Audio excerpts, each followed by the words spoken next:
buttons at all the wrong times there. Welcome back to Improvement episode number 2 with me, Wardí. Getting right into our next game. It's going to be TVZ. In the top left hand corner we do have our red Zerg player DaeK, who submitted last week, submitted once again another ZvT. I do believe he's high diamond, maybe low master, so it's the kind of skill level that we are looking at in this game. And in the right hand side we do have Luxury, our blue Terran player. So Luxury going to wall off here pretty early on. Again guys, if you want to submit a replay, upload it to http upload replay to http://drop.sc and paste link in chat. As well, do just give us a follow on YouTube, Twitter, Facebook and the stream for all SC2 Improve content, and check out our website sc2improve.org to keep up with all of our events, news and so on. Into this game, Luxury is going to throw down the barracks. They're going for one Rax player at least, possibly a one Rax FES. The Overlord's going to scout out that the Rax is in the main base pretty soon here, so DaeK doesn't actually need a drone scout, so you can pull that back pretty fast really, if he wants to. It looks like he's going to continue doing it anyway, just in case. Luxury does, because I've seen that Overlord, know his opponent's in the top left, so he's going to be able to go over there pretty much straight away, but he's not going to be able to cause too much of a nuisance. As we see DaeK going down with the hatchery, hatch first, again as we happily expect in this kind of situation, and so on. So hatch first, double drone as well, because he's pretty happy, and I mean, he saw that timing of that Rax, you know, he probably thinks, hey, it's not an 11-11 or anything, so he's pretty happy, he feels pretty safe and comfortable right now. So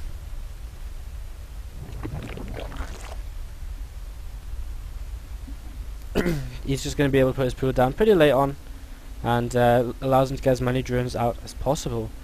He's just scanning out his opponent as well. He sees that, you know, there's no gases being taken at all, which does mean that there's probably a command center going down, and that's exactly what's happening. The drone does die, but still seeing no gases. The Marine's still in the main base.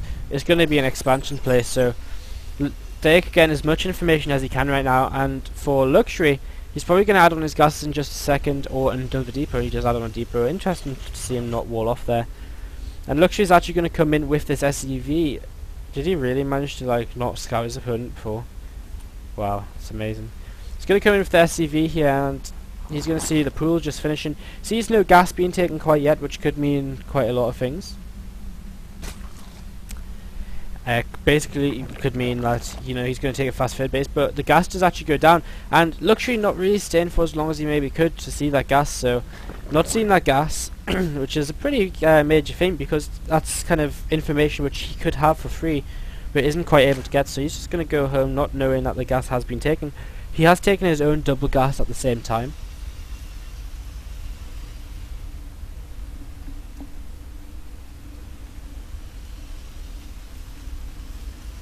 And that probably means he's going to be again his factory up here pretty soon. And so I'm starting up a bunker as well, going to be able to move that into an orbital command too. And right now, just pretty standard openings from these guys. Interested to see what DaeK wants to do with his gas.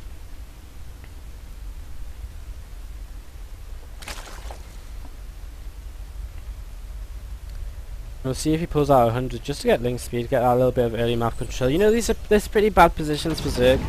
It's really easy for the Terran to push across here and start actually even sieging up into the main base. So factory's coming down, the reactor's coming down too, so them Hellions are going to be out pretty quickly here. Wouldn't be surprised to see some kind of burst from DaeK, and that's possibly why he's continuing to mine the gas here. Or maybe even very fast meter play, just kind of shut down any kind of like Terran pushes early on, or just to keep the Terran pinned back in his base and so on.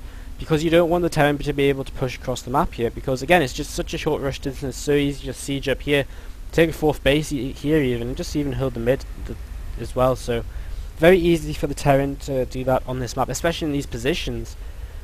So interested to see what all the gas is going to be for DaeK, if he goes up for a very fast layer or what.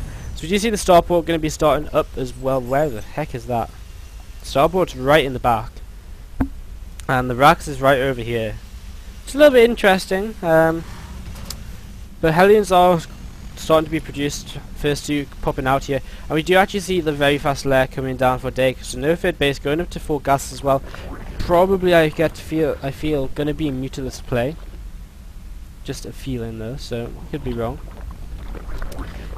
So 14 Ling's going to come out, and they're going to help deal with these kind of early Hellions, which is just taking a little bit of map control right now, clearing that tower out. Overlord going to be able to come in and scout. Scouts, in fact, that 2 more factories are going down, so straight away DaeK here sees that this is a mech play, and he's going to be able to put down his roach roar, and almost immediately his lair's going to be finished up so he can get roach speed and everything really quickly, in fact. So he might not go for the Mutalisks anymore. He of course still can if he would like to, but he might just decide to go straight for the Infestor, start taking to Hive ASAP. It really just kind of depends on the style he wants to play. His lair does finish up, so we'll see what tech choice he wants to go for. He does have a lot of gas, remember, and we actually see a medevac starting from Luxury, so maybe a Hellion drop going to come into the main base. Be able to get quite a few drones, in fact. Gas not saturated in the main base there. Viking coming up afterwards on that starboard. So not the kind of heavy Banshee style that we see quite a lot in TVZ mech nowadays. It's always a great style because you can always Hellions actually getting a little bit trapped there. Queen's moving back and let them out though. You can always then help the Banshees kind of force your Zerg opponent to make some kind of anti-hit, because even Infestors aren't really enough to deal with kind of a heavy 4 or 5 Banshees. And you can pick off so much stuff, you can kill off so many roaches, there's so much DPS comes out of them. But we do see Luxury's moving over here with the medevac drop. And DaeK, does he spot this? No, it doesn't look like he does. So he doesn't quite have anything in his main base to defend yet. He still doesn't have that third base up either. Just about to take that now, going up to his 1-1 upgrades as well. So we see the siege checks starting up, and we also see these Hellions dropping. A very fast reaction there from Luxury. He probably could have got a few more drones than that really. Just decided to go the wrong way for a moment. And Hellions actually running into the Natural at the same time, so these Hellions actually doing a lot of damage here. And saving all 3 in the main base is pretty good. Unfortunately, these ones in the Natural weren't target fired very well. But only 5 worker kills, so DaeK actually dealt with that pretty nicely. And Luxury, although saving 3 of the Hounds, probably didn't really make it good enough of a trade for that, so...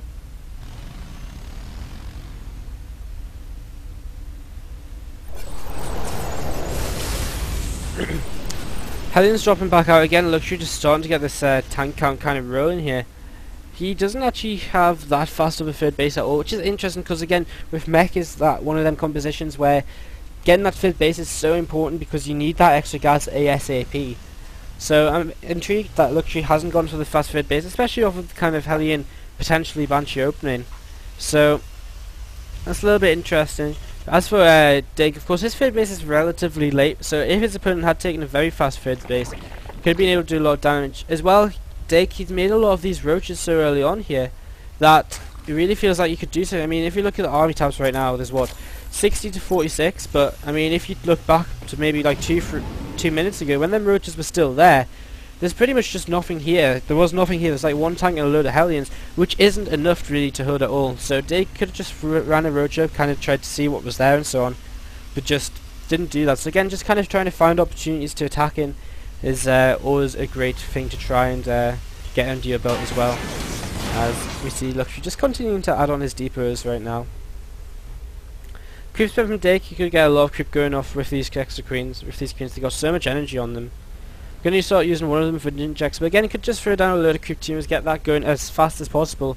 I mean, right at this point in the game, you could very easily have creep all the way over here, and Luxury actually decided to move out here with this heavy tank force. So he never saw any Mutalisks, so he never made any. Had a really nice scout, never saw Mutalisks, so he never made 4s. And it actually looks like we're going to have the siege up here, and DaeK doing a nice little thing here, uses 3 roaches to delay the push, which is pretty much just brilliant, because the longer you can wait, the more units you're going to have out, and so the easier the push is going to be to hold, as our template actually just stops with this push completely. Still no third base, which is really intriguing. There we go, third base just starting now.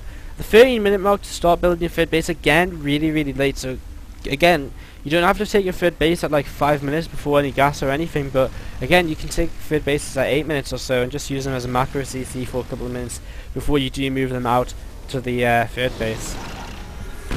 Luxury are going to be able to take the middle here, which is something DaeK didn't really contest too much. However, he does leave himself wide open for a counter-attack kind of along the side to his main base. So DaeK just doing a nice thing right now. He's just sitting around with these roaches. He's got Overlord drops and speed researching, and if he just drops on top of this whole army, he's going to be able to do so much damage. There's barely any anti-air actually out for the Terran player. Only just starting up at 4 now. He's got 1 Viking on the way as well. I do believe he had a Viking earlier, but he's just got 1, so Not actually too sure where that even is. So them drops could do so much damage very soon. The overall speed's already finished, the drops is halfway done. And obviously I'm morphing in as well. As looks like Luxury's going to maybe try and siege up the low ground here. It's very possible. But at the same time, again, he doesn't have that much high ground vision. He's got one Viking out. He's got the medevac too back at home still. So he could get that high ground vision, but he doesn't really have enough medevacs to kind of ferry up like he would with marine tanks. So a little bit of an interesting scenario. As Luxury kind of has a siege position which is just completely useless. I mean, if DaeK runs up here now and puts roaches up here, he could kill off so many of them tanks that just wouldn't have been worthwhile at all, because there's, unless the scan goes down of course, but probably 1-2 tanks would go down before it was recognised. So Luxury sitting here with the nice tank spread, but again that third base just so late, moving into an orbit, so that third base is creeped as well. And it looks like, well, we're actually going to have a 4 drop onto the high ground to start giving some vision, but we have the huge amount of roaches in the overalls. We're going to come and try and drop down, and again there's just no anti-air here for the Terran player. There's 1-4 and that's not going to be enough at all, and here come the roaches, going to drop down on absolutely all of these tanks. All of these tanks in the middle are absolutely out of position. They're not going to do anything at all, and Luxury going to lose so many of them tanks almost straight away. And that was the majority of his tank count here, as the 4 gets cleaned up as well pretty easily. The Hellions don't stand much of a chance against the roaches either, and DaeK, a really nice ZvT, really nice just strategy, basically just going for the drop play and abusing the fact that his opponent didn't have them kind of the anti-air that you really need to deal with it. As the roach is now going to drop up at the third base, and just going to be able to start moving in very quickly towards his opponent's main. Going to come in for a surround on these forces, and Luxury, no SCVs here to repair all, and DaeK just going to roll over this with Mass Roach. Again, if this didn't work out, he'd be in a little bit of trouble, because picks off actually a lot of the tanks in the middle. Would have been in a lot of trouble because he doesn't really have too much tech behind this. He doesn't have infestation pay, he doesn't have a hive up, so he'd have been in a lot of trouble had his opponent had enough anti-air to kind of deal with that. So a little bit of a risky strategy, but it worked out this time around, and it's quite impressive the way it worked out. We'll be able to take down all of them tanks as well, and DaeK making the best of a bad situation. With that earlier there, the SCVs are all going to go down. The roaches streaming through the natural, going to take out all of these Hellions, and they're going to take out that tank on the high ground too. And Luxury going to have to throw out the GG here as DaeK takes the game. So again, DaeK, I feel like wanted to go for the meters really early on, but wanted to go for the meters really early on maybe. Changed his mind after scouting mech, which isn't a bad decision at all, but again, just a little bit of a risky strategy. I mean, the drops are really late, the drops in the overload speed, in comparison to how fast the lair was, so that could have been up a lot earlier. Used it for harass all the way throughout the game. Other than that, it was a pretty nice game. The creep spread could have been worked on a fair bit. There wasn't really that much Hellion pressure in terms of at the front, which doesn't deny that so much. So just a couple of things for DaeK to kind of look at here as we call that a game. So we're just going to jump into another quick 1-minute commercial while I sort everything out, and we'll be back in just